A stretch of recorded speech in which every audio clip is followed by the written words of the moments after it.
Gledaj sam se bušili ovamo. Je, to vidimo ovdje ovaj objekat.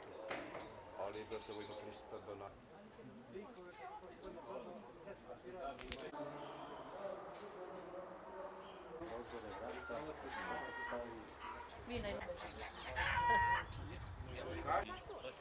Hoću da vam javim nekako, mislim, morat ćemo da vam javimo spremno posjetu kada dolazi ministar.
Ponedjeljak je bio dan kada su se raseljeni vratili u selo Ljubožda i smestili privremeno u ovaj objekat. Ovo što vidimo trenutno je inicijativa koja je došla od strane Ministarstva zajednice i povratak i ministra Dalibora Jeftića da se što pre krene sa rekonstrukcijom tog objekta kako bi raseljeni imali iole normalne uslove za život do izgradnje njihovih ličnih kuća.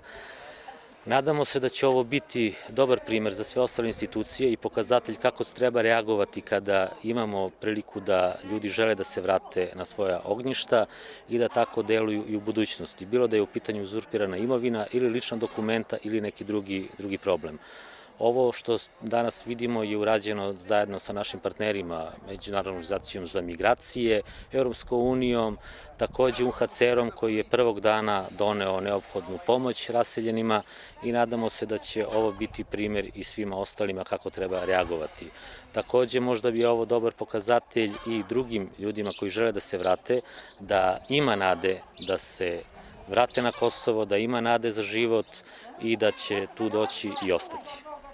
Mi smo jako zadovoljni i srećni što smo prvo na svojoj grudi, na svom ognjištu, jako je sve porušeno.